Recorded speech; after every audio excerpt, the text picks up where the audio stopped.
Good morning and welcome to America's Home Cooking.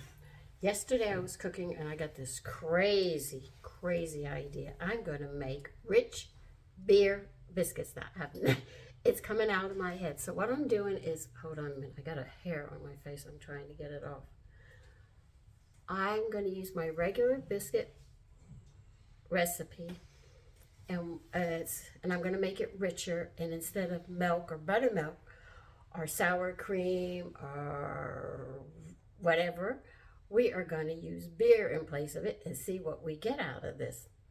I thought about adding some black pepper with it, but I think I'm just going to try it basically with just beer this time. All right, we need 2 cups of all-purpose flour. And by the way, my son was asleep. He didn't finish drinking this beer, so I stole it from him. I'm a thief. I always get their permission if I can use their liquor. They've got to find something that I don't cook with. And I said, that's going to be pretty hard because I have a lot of recipes. But anyway, and for you people who are afraid of the liquor to give to children and stuff, when you cook, the alcohol cooks out of it. That's all it does, all right? Now, we do have to set the oven to 450 degrees.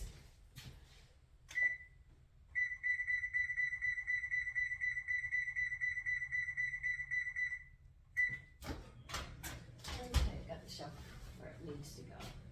We're going to need 3 tablespoons of baking powder. Did I say 3 tablespoons? Slap my mouth. That's 3 teaspoons.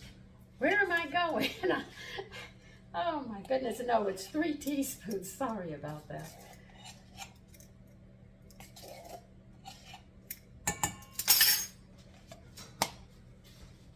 And we need 1 teaspoon of salt.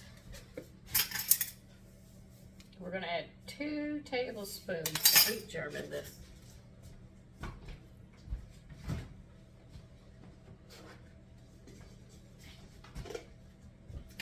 That's about all that I have left in this container. I'll have to get another one out.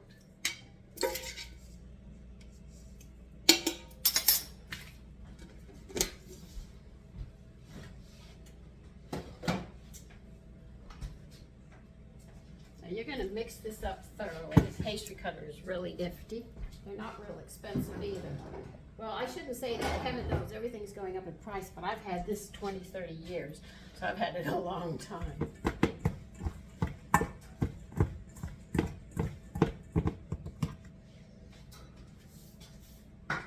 And we need 6 tablespoons of shortening. Do not use butter with this because I don't think butter will go well with this. Like, I didn't use my salt mixture because I don't think the kelp will give a good flavor with the beer, so I'm pretty much staying on the basics, but I know I can add wheat germ. I think if I add powdered milk, it might give me a problem with the beer, so I'm being very careful how I adjust this accordingly.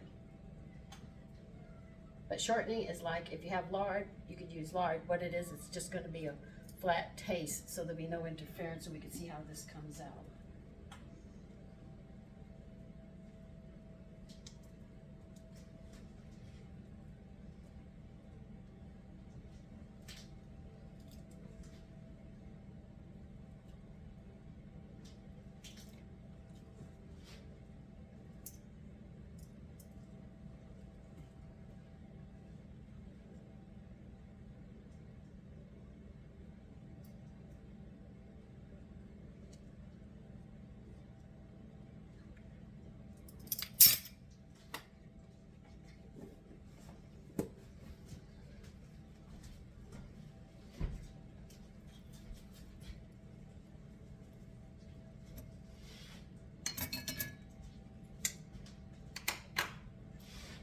On a side note, for you people that think I contaminate, contamination with my food, I do not. You do not see me wiping down my cutting boards. You don't see me rinsing my knives off. You don't see me doing all of these things. And you make an assumption on these things. You have no right to make an assumption on anything. If my cutting boards are stained, it's because I've had them 20 years and I have worked on them. And they do get stained. The wood ones crack. I have had to throw out a lot of wooden cutting boards too, as they wear out, but I continue using them. So don't make assumptions that you don't know. I mean, today they tell you, don't drink out of the hoses in the yard, children, because it'll make you sick. We did. We didn't die. When the animals ate some grass, we went and ate grass with them. We want to know what it tasted like. And children put everything in their mouth. We didn't die from it. You know how many children chew the rubber and the metal and the ends of their spoons, or stick the lead in their mouth while they're thinking? Come on. That's a bit on the paranoid side.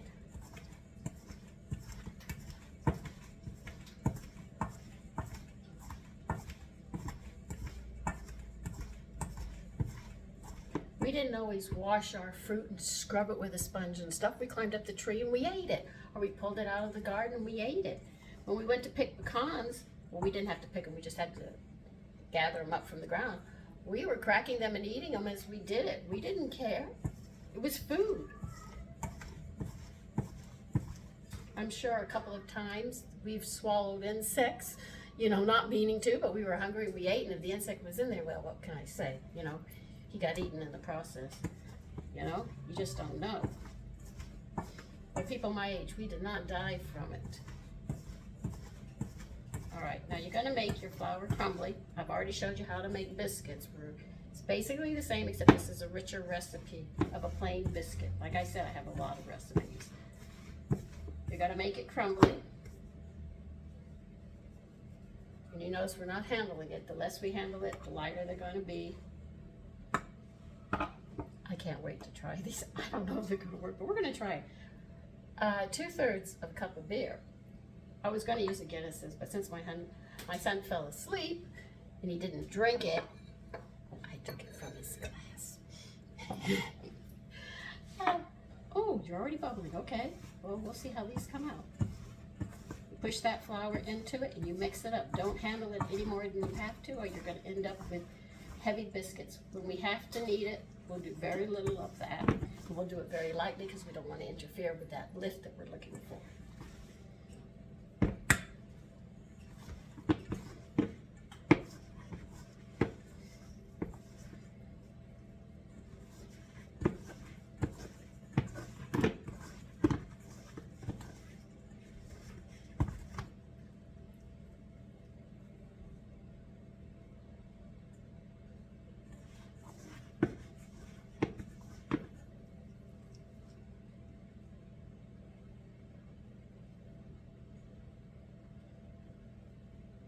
I saw one of my brothers one time eat flew into his mouth. He ate it. Hey, you never know. You never know.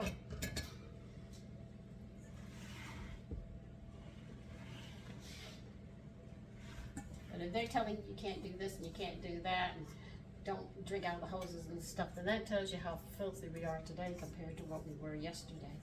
Like I said, I've lived long enough that I can see the changes.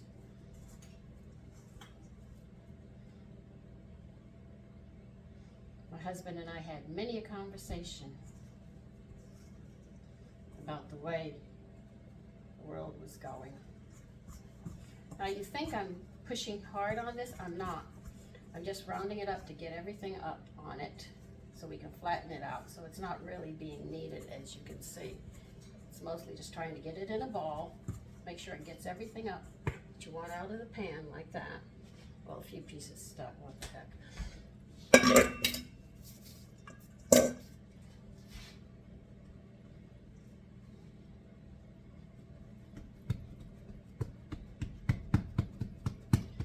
Pat it. I'm going to need some flour on the side. I always tell you put some flour on the side. If the dough starts to stick with your hand, just put some flour on it. When you go to use your biscuit cutter, I'm using a 2-inch. Put it in the flour, twist it. Oh, there. I got it out. It almost made a liar out of me.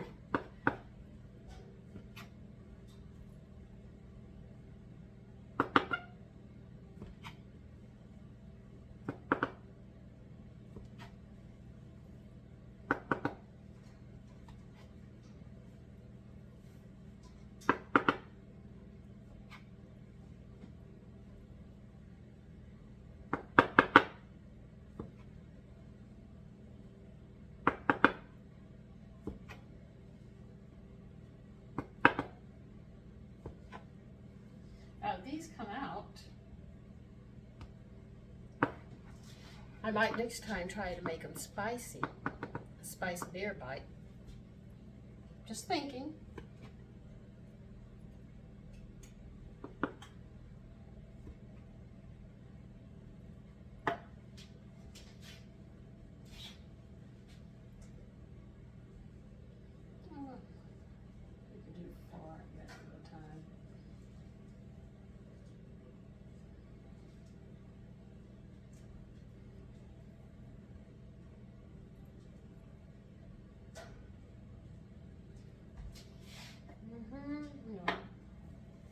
You take all of this, very gently mold it back into a ball.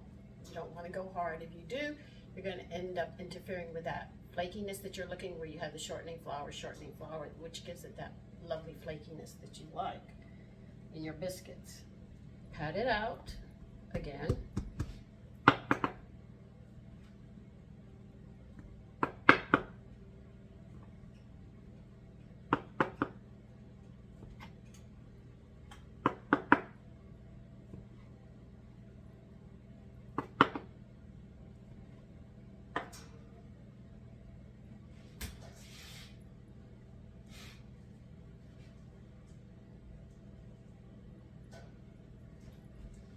Up again,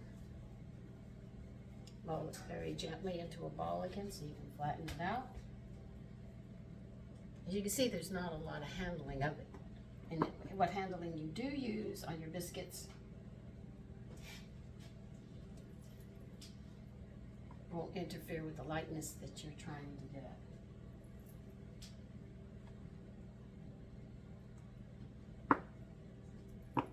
The last little bits you take here, just roll them into a ball. This is the only one that you're going to really work it. Then flatten it out. You got a biscuit. And you can just squeeze the sides together gently. And see, you make a little biscuit. Now I have 1, 2, 3, 4, 5. I have 20 little 2-inch biscuits. This flour that you see here will be scraped up and put into that bowl that I collect flowers with, so I can use it in something else that I'm doing. So there's no real big waste. The object is not to waste too much of it, as much as you can out of it. Now I'm wondering, in the founding mothers in the 1700s, if they didn't have any milk or something, if they used water. But if they had leftover beer, would they have tried to use beer or make beer biscuits? You know, just a thought. Now we're going to cook these 12 to 15 minutes, and I'll be back, and we'll see if this is a flop or this comes out to be halfway decent. So I'll see you then. Okay, they're done.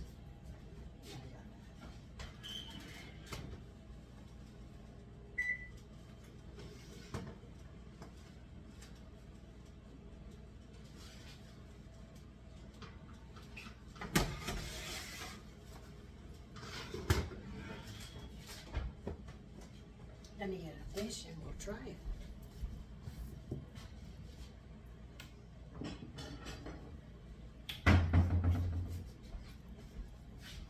We're going to test it for texture, and we're going to observe it to see how good it looks.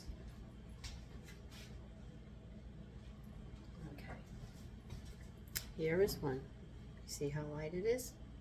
And that's the bottom. You got to be careful that you don't burn the bottom of these. Now we're going to open this. Now remember how I told you to open it. Don't squeeze it tight, just gently. And there's the texture. Isn't that beautiful? Now here's the one that's going to either make it or break it, is our taste. And remember, we're trying to get all the flavors to be on a nice level where one doesn't stand above the other.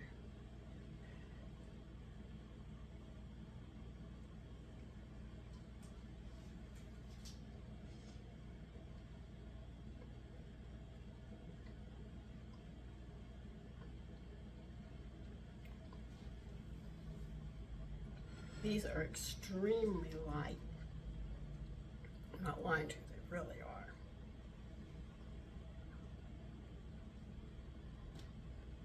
You have a slight smell of the beer.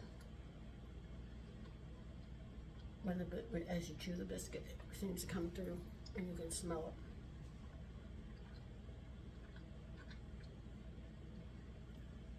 Well, I'm going to be a little egotistical. Dang, these are good. They came out excellent. They are so light. It's like the beer helped the baking powder lift, to get that extra lift. I was noticing as I pat it out and I cut and then I was putting it together, I noticed it was still lifting because of the beer. You don't want a flat beer when you do this.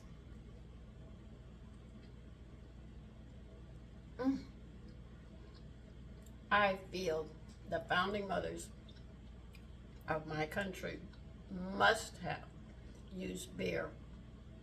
If they make their yeast, that means they made beer. They made their own beer. I'm sure she tried it. So listen. The gravy I had left over,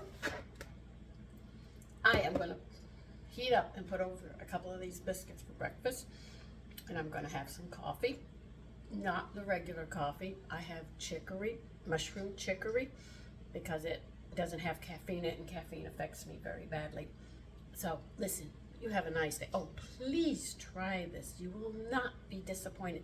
Now, according to which beer you make, if you have a strong one, it's going to have a stronger flavor. If you have a milder one, it's going to have a lighter flavor. So you adjust it according to which beer you like.